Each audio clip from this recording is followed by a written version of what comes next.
Welcome to Hindi news 360। शाकाहारी राष्ट्रपतियों की सूची लंबी। भारत के पहले राष्ट्रपति राजेंद्र प्रसाद पालथी लगाकर भोजन करते थे। वह इस कदर शाकाहारी थे कि राष्ट्रपति भवन की रसोई में मांसाहार प्रतिबंधित कर दिया था। वहीं एपीजे अब्दुल कलाम ने निजी किचन बंद कर दिया था। वह जब तक राष्ट्रपति रहे तब तक उन्होंने स्टाफ कैंटीन का ही खाना खाया। प्रणब मुखर्जी के खाने में रोज फिश करी जरूरी है। खान पान के मामले में पूर्व राष्ट्रपतियों के किस्से और आदतें रोचक रही हैं। 1952 में जब राजेंद्र प्रसाद भारत के पहले राष्ट्रपति बने तब उन्होंने कोशिश की कि वायसराय हाउस के नाम से मशहूर भवन की अंग्रेजियत खत्म कर दे। वह शाकाहार के जबरदस्त आग्रही थे। पहले यहाँ के किचन में मांसाहार नियमित तौर पर बनता था। उन्होंने पाबंदी लगा दी। किचन को खूब धोया गया, शुद्धिकरण हुआ, फिर इसमें शाकाहार बनना शुरू हुआ। उन्होंने कुर्सी मेज पर बैठकर खाने से मना कर दिया। वह चौकी पर पालथी लगाकर भोजन करते थे। अगर कहीं दौरे पर भी जाते थे तो उनके साथ शाकाहारी भोजन परोसने वाले रेस्टोरेंट या होटलों की सूची होती थी। राष्ट्रपति के रूप में उनका वेतन 10,000 रुपये था, लेकिन वह केवल 2,500 रुपये लेते थे।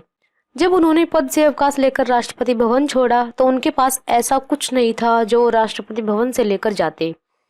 जब बग्घी पर उनकी यहाँ से विदाई हुई तो वह दिल्ली रेलवे स्टेशन के ट्रेन के जरिए पटना रवाना हुए।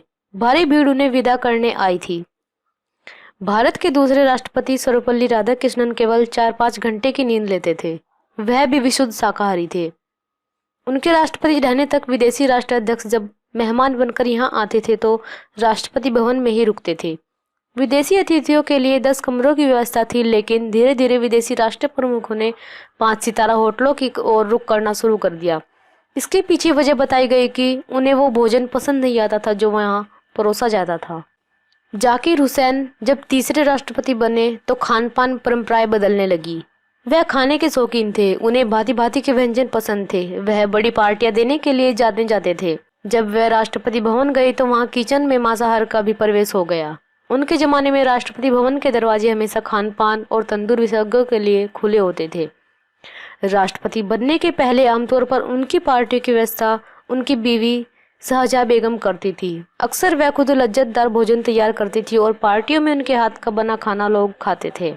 शाकाहारी राष्ट्रपतियों की सूची बड़ी हुई। शंकर दयाल शर्मा और वेंकटरमन के.आर. नारायण भी विशुद्ध वेजिटेरियन थे। उनके रहने पर राष्ट्रपति भवन में फिर शाकाहार की बहार लौट आई। शंकर दयाल के बारे में बताया जाता है कि शाकाहार पर उनका जोर इस कदर था कि वह जब इंग्लैंड में पढ़ रहे थे तो जितने साल वहां रहे केवल उबले आलू खाते रहे। वेंकटरमन भी शाकाहार को लेकर जबरदस्त आग्रही थे। उनकी पत्नी जानकी सिल्क जो साड़ी पहनती थी वो हमेशा ऐसी होती थी जिसके बारे में माना जाता था कि उसे कीड़ों को मारकर नहीं बनाया गया है। नीलम संजीव रेड्डी जब राष्ट्रपति बने तो उन्हें लगा कि इस भवन में कुछ ज्यादा ही फिजूल खर्ची होती है। उन्होंने सादगी में रहने का फैसला किया। ये तय किया कि वह 320 कमरों के इस आलीशान भवन को छोड़कर परिसर के ही किसी साधारण भवन में रहेंगे। लेकिन उन्हें सुझाव दिया गया कि यह ठीक नहीं होगा। अगर परिसर में उनके लिए एक अलग सादगीपूर्ण भवन बनाया भी गया तो उस पर काफी खर्च आएगा। इसके बाद उन्होंने अपना इरादा त्याग दिया। राष्ट्रपति जेल सिंह के राष्ट्रपति बनने के दौरान पहली बार इस भवन के किचन को आधुनिक जामा पहनाया गया।